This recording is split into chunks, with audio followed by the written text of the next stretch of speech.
poinnya juga pelajaran dari kakak. Anak sekarang tuh pinter, jadi sebisa mungkin kita jangan ngebohong. Mungkin berbagi tips ya, backpacker ala ibu hamil.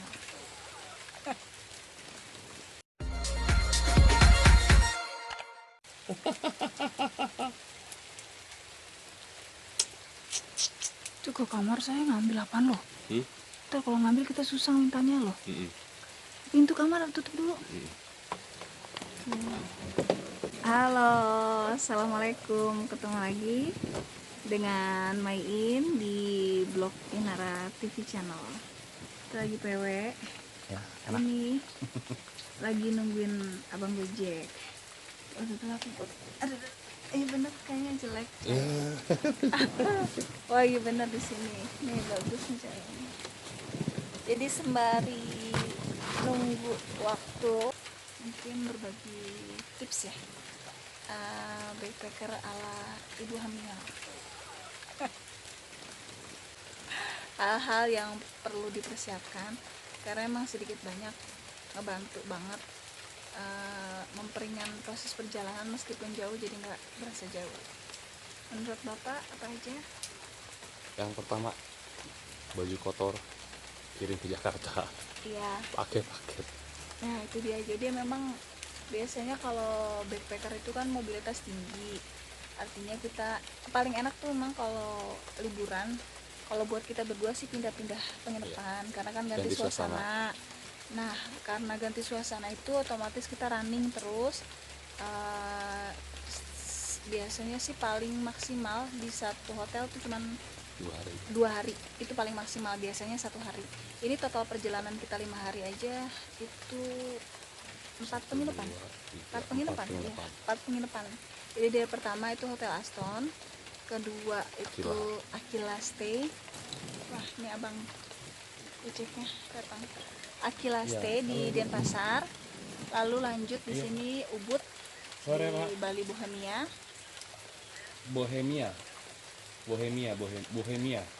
Dan terakhir nanti di Red Doors wilayah kota. Bikin set plan mau liburannya kemana, dan paling enak itu di mapping mulai dari liburan wilayah yang Terdekat. paling terdekat dengan enggak terjangkau dong, dari bandara ke tengah langsung ke spot yang mana yang pengen kita suka. Misalnya kayak ini kan kita pengen tenang tuh wilayah Ubud. Nah nanti di hari terakhir mendekat lagi ke bandara.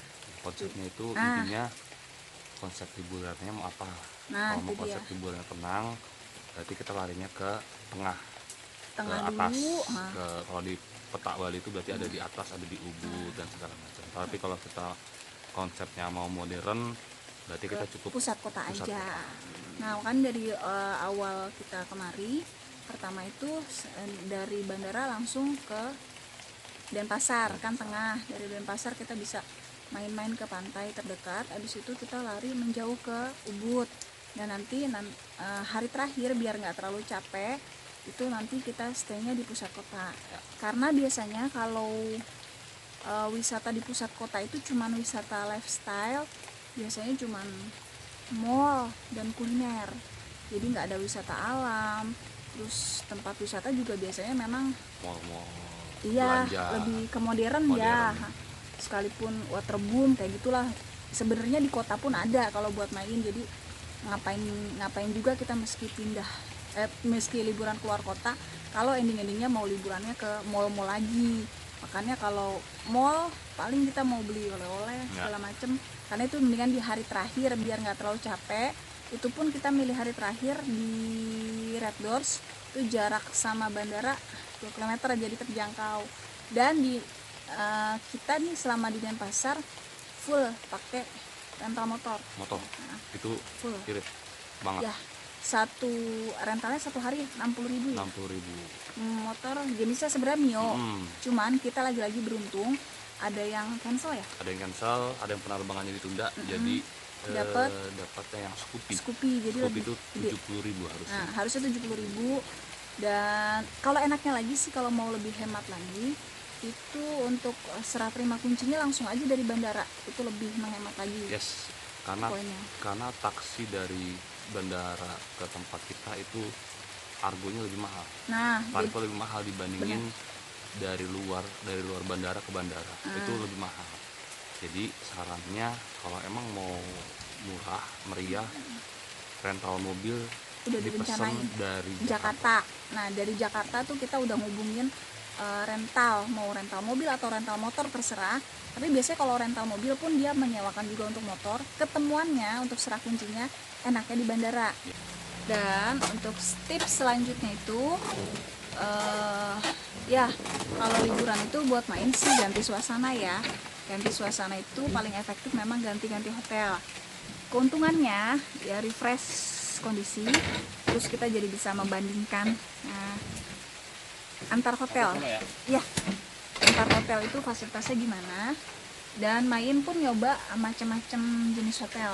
Kayak yang pertama itu kan Aston ya. Itu konsep modern, terus harganya juga lumayan. Tapi ternyata buat main fasilitasnya gak sebanding lah ya. Lalu untuk konsep yang kedua, karena kita cuman butuhnya itu agak ke pusat kota, terus di pinggir jalan dan fasilitasnya lengkap plus harga terjangkau, makanya main memesan Aquila Stay. Dan ternyata itu fasilitasnya kalau dibanding dengan harganya itu luar biasa kalau buat main, karena AC-nya super dingin, TV-nya baik, terus tenaga kebersihannya sigap banget. Tiap hari itu pasti dibersihin, selimutnya, terusan handuknya diganti, air mineral pun diisi. Di wilayah Ubud ini main pengennya tuh nginep di hotel dengan konsep yang tradisional, makanya main milih kayak gini penginapannya, bentuknya tradisional. Di sini sebenarnya juga banyak ya di wilayah Ubud, tapi karena Ubud kan terkenal dengan pusat seni, kerajinan juga lebih ke pedesaan banget, makanya main lebih seneng kalau di wilayah Ubud tuh konsep penginapan yang tradisional yang kita nggak temuin di kota. Kalau kita nginep di hotel-hotel modern kan di Jakarta pun kita bisa ya, banyak malah. Nah untuk yang konsep-konsep kayak gini nih yang susah didapat. Ini main di Bali Bohemia, jadi mengusung konsep tradisional Bohemia. Lihat sendiri tuh, yang belum lihat untuk videonya room tour dari hotel Bali Bohemia ini ada di postingan sebelumnya, bisa dicek. Cantik banget, dan kebetulan main dapat harga promo yang luar biasa. Meskipun tradisional tapi ternyata fasilitasnya lebih bagus lagi dan harganya murah meriah banget. Ini main lagi nyobain jat-jatan ya. Senang banget main tuh kalau nyobain konsep-konsep kayak gini. Jadi menambah pengetahuan kita juga tentang dekorasi, dan bisa nanti dipadu-padain kita sadur ya, kita bisa tambahkan di rumah kita. Jadi setiap kita nginep ada spot yang menarik, kita bisa timbul ide nanti diaplikasikan di rumah. Selanjutnya, ini sih sebenarnya nggak terpatok buat bumil ya, tapi apalagi dengan kondisi ibu hamil. Jadi setiap jalan-jalan dengan situasi backpacker, baiknya memilih baju yang simple, praktis, dan nggak makan banyak tempat. Kayak main kan kaos, itu kaos sudah juara banget. Terus kerudung, kalau bisa kerudungnya itu warna netral, jadi bisa dipakai di baju yang lain. Terus item selanjutnya itu yang penting dibawa setrika listrik sebenarnya. Terus vitamin ya, multivitamin. Kalau untuk ibu hamil, vitamin ibu hamil. Dan yang main rasain itu yang manfaat banget itu penyangga perut untuk ibu hamil, itu ngebantu banget. Dan ternyata main karena jalan-jalannya naik rental motor, lebih nyaman ternyata pakai celana, baik celana legging atau celana apa ya, pokoknya nyaman, dan pakai penyangga perut untuk ibu hamil. Itu penyangga perut terjangkau kok, kalau nggak salah main beli 38.000 merek Sorex, itu di online banyak yang jual. Itu ngebantu banget, jadi perut kita nggak cepet kram, dan celana itu yang ngebantu. Dan item penting lainnya, kalau untuk ibu hamil kan biasanya ini ya nggak bisa nahan pipis karena kan memang udah kedorong sama si bayi, maka jadi otomatis itu sering banget pipis. Kalau kondisi kita di rumah sih kan nggak masalah, bisa ganti-ganti daleman sering-sering. Nah makanya ketika kita jalan-jalan backpackeran kayak gini buat ibu hamil, penting banget menghitung jumlah daleman. Artinya CD ya untuk celana dalamnya, dan wajib bawa tisu biar nggak lembab. Paling penting adalah kalau berkendara sama gini ada di Hamil, nggak bisa kenceng-kenceng, nggak bisa ngebut-ngebut, utama gajlukan ya. gajlukan, jadi otomatis jarak tempuhnya, waktu tempuhnya ya, kalau jarak tempuh tetap waktu tempuh menjadi lebih lama karena kecepatan berkendaranya dikurangin. Ya, betul. Intinya sih nggak bisa ngoyo, nggak jam. Iya, harus sampai. Beda cerita kalau kita lagi nggak hamil, dan idealnya memang nggak bawa anak. Kalau mau baby moon pakai motor ya, berpergian ala backpacker naik motor, itu idealnya nggak bawa anak. Kalau bawa anak itu bawa mobil, tapi secara otomatis kalau bawa mobil pun kita, si ibunya itu lebih ngurusin anak. Memang enaknya tuh kalau mau backpacker buat ibu hamil kan, dengan kata lain baby moon ya, anak-anak sebaiknya dititipin sama orang yang memang kita percaya, entah kakak dan lain sebagainya, minta spare waktu untuk kita berdua aja. Jadi biar kita pun benar-benar menikmati waktu berdua dan nggak kerepotan sama anak-anak. Anak-anak pun, ini poinnya juga pelajaran dari kakak, anak sekarang tuh pinter, jadi sebisa mungkin kita jangan ngebohong, informasiin sesuai nalarnya dia, dan nggak usah dicampurin dengan bumbu-bumbu bohong. Intinya mama dan ayah mau pergi berdua, bisa disesuaikan bahasanya ke anak-anak, jadi anak-anaknya pun bisa terima. Liburan, mama dulu waktu, seandainya nih contohnya, mama dulu waktu liburan sering ke rumah saudara nginep, kamu mau nggak liburan di rumah kakak Salma tuh. Jadi kan dia pun ngerasain liburan tanpa terbebani ditinggal orang tuanya, dan kita pun juga tenang ngerasain liburan tanpa harus ngebohongin anak. Itu poinnya. Jadi nggak boleh banget stres, harus santai. Sesampainya nggak bisa buru-buru kalau istirahat. Nah, jadi kalau kram sejam sekali itu kalau bisa istirahat. Kalau misalnya, karena untuk hindarin kram ya, kram perut, karena kan duduk. Tapi sebenarnya sih yang main rasanya sebenarnya naik motor nggak terlalu berat, nggak begitu payah banget sih. Intinya sih kitanya jangan terlalu takut banget. Yang main rasanya sih kalau misalnya radius kayak ini, sebenarnya ini dari jarak dari penginapan Denpasar sampai kemari Ubud itu 20 km. Itu kita nggak pakai berhenti. Nggak berhenti. Sejam kurang 50 menit. 50 menit. Jadi idealnya jarak tempuh per 1 jam. Nah, per 1 jam tuh harus istirahat. Istirahatnya. Makan kalau mau pindah-pindah ke satu penginapan ke penginapan lain, diukur tuh. Kan sekarang udah zamannya enak ya, pakai Google Map. Kita jadi tahu jarak penginapannya.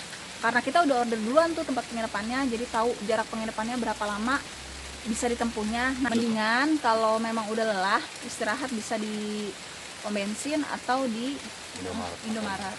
Itu kejadian waktu dari kemarin dari Pantai Duyung ke GWK. Itu hampir 1,5 jam perjalanannya. Itu kita kurang prepare ya. Dari hotel Denpasar ke Pantai Duyung itu nggak terlalu capek. Jadi masih senang aja tuh pagi. Nah terus perjalanan dari Pantai Duyung ke GWK juga masih senang aja. Meskipun biasanya kan kalau ibu hamil nih pagi-pagi ngantuk banget. Itu pasti udah nggak bisa dihindarin. Pagi tuh mata tuh sepet banget. Akhirnya tuh berhenti di Indomaret buat tiduran. Ya, Pas suami minum kopi, hampir setengah jam. Nggak bisa dipaksain, karena kalau dipaksain malah takutnya kejadian yang enggak. Udah tidur aja, cari Indomaret yang ada meja sama bangku. Itu penting banget. Oh iya, karena ini kondisi pandemi, masker wajib, hand sanitizer wajib, dan jaket wajib. Oh iya, satu lagi. Biasanya kan kalau tempat istirahat kita di Jakarta itu biasanya di pom bensin ya. Di pom bensin kan ada musola bisa rebahan. Nah kalau di Bali kan memang mayoritas kita minoritas di sini yang muslim, otomatis musola itu hampir nggak ada. Nah itu dia. Masjid pun juga jarang. Susah karena bentuknya pun kayak menyerupai ya. Jadi nggak kayak bentuk masjid yang gampang dikenalin. Makanya kita pun yang bukan penduduk sini agak kesulitan. Paling enak dan idealnya memang ke Indomaret yang ada kursinya. Yang ada kursinya. Emang nggak semuanya ada, cuman pasti nanti kita bisa temuin. Terus itu juga bawa alat sholat itu penting banget. Dan bawaan itu jangan rempong-rempong sama bawaan. kita pun hanya bawa satu koper, terus satu tas punggung, udah itu aja. Ibu hamilnya sebisa mungkin jangan bawa-bawaan. Ini penyakit ibu hamil juga kan biasanya nggak bisa laparan tapi nggak bisa makan banyak. Di bandara juga sama, pokoknya cepet banget lapar tapi nggak bisa makan porsi gede, sering tapi sedikit. Nah, tipsnya tuh kalau kemana-mana sebisa mungkin standby coklat atau enggak makanan-makanan padat yang ukuran kecil kayak apa sih ya, bisa jadi coklat, terus bisa jadi fit bar, terus bisa permen, itu mesti standby. Dan ibu hamil nggak boleh dehidrasi, jadi air putih wajib standby. Ini lagi yang penting, uang receh juga disiapin di jaket itu, jadi buat parkir dan lain sebagainya. Nggak perlu ngubek-ngubek, pokoknya intinya dibikin seringkes mungkin, jangan kerepotan. Bawa tas-tas cantik nggak usah, pokoknya kalau kita intinya mau jalan-jalan ya nikmati jalan-jalan, gak usah kerepotan sama hal-hal yang nggak penting.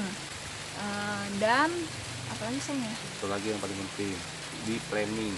Misalkan kita mau jalan-jalan ke pantai, estimasi biayanya apa nih, apakah kita mau belanja besar atau belanja kecil. Kalau memang kita mau belanja, oh nanti bakal makan ringan nih, gak usah bawa duit yang besar-besar, nominal besar, cukup bawa uang yang nominal kecil-kecil. Kenapa? Nanti rempong juga, nggak ada kembaliannya atau segala macam, jadi nyusahin orang. Pokoknya sebisa mungkin di planning untuk menghindari kerepotan yang akan terjadi. Nikmati perjalanan, jangan malah repot sama hal-hal yang nggak penting. Tips selanjutnya itu udah bukan rahasia umum, kalau ibu hamil tuh cepet banget lapar, apalagi tengah malam. Nah, cemilan itu wajib ada stoknya di kamar. Itu biasanya gampang lah untuk sekarang ya, bisa dibeli di Indomaret, entah roti, entah pop mie yang ringkes, terus atau enggak ketika kita makan malam di luar, beli satu sarapan yang kita bungkus bawa di kamar. Enaknya sih, idealnya milih kamar makannya yang tersedia air panas. Jadi alat ngerebus air itu penting banget. Kalau emang niat belanja, jadinya di akhir aja. Di akhir, biar nggak kita ngelenteng-nenteng. Iya, kalau di awal duit masih banyak, kalap, habis-habisan. Terakhirnya ceming. Akhirnya nggak bisa ngapa-ngapain. Jadi belanja itu kalau bisa tuh di akhir aja. Jadi kita di sisa duit berapa, ya itu yang kita belanjain untuk oleh-oleh. Kalau di awal itu kan masih gagal, masih gitu masih banyak. Belanjalah pura-pura. Oh iya, bener, pengalaman kita water sport. Iya. Kita dulu pertama kemari water sport itu di awal, dan ternyata banyak banget pengeluaran water sport karena ya ini nggak berasa, karena memang mikirnya tuh mumpung liburan.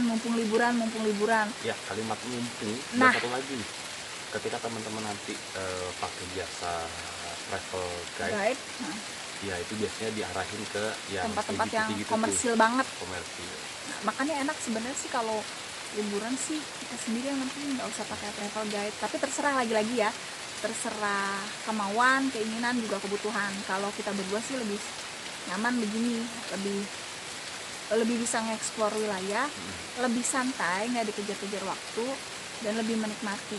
Lebih enak kita yang planning sendiri. Mulai dari di bandara, kita mau langsung kemana, terus tinggal nyalain Google Maps. Satu lagi, kalau emang teman-teman mau nyewa mobil, siapin travel charger yang ada di mobil. Itu dia. Jadi tinggal colok travel chargernya langsung ke handphone. Jadi handphonenya nggak akan lowbat dan teman-teman nggak akan nyasar. Pakai data. Pulsa. Ya. Sama charger itu juga penting banget. Jadi mau kemana aja, selama kita handphone kita masih on, gampang. Jangan kebanyakan megang uang cash, takutnya kalap. Aduh, secukupnya aja. Ada lagi yang mau ditambahin, Pak? Lapar. Saatnya kita makan. Makanan kebetulan udah nyampe dari GoFood dan Rin. Sekian untuk tips dari Main. Mudah-mudahan bermanfaat buat semuanya. Terima kasih untuk yang sudah menonton. Untuk hal yang ingin ditanyakan bisa tinggalkan pesan di komen. Nanti insya Allah Main bales. Pokoknya terima kasih sekali lagi untuk yang sudah menonton. Jangan lupa di subscribe dan tekan tanda lonceng untuk dapat notifikasi secara gratis. Sampai ketemu di next video selanjutnya. Terima kasih sekali lagi. Jangan lupa di follow Instagram Main di @bloginara. Assalamualaikum warahmatullahi wabarakatuh.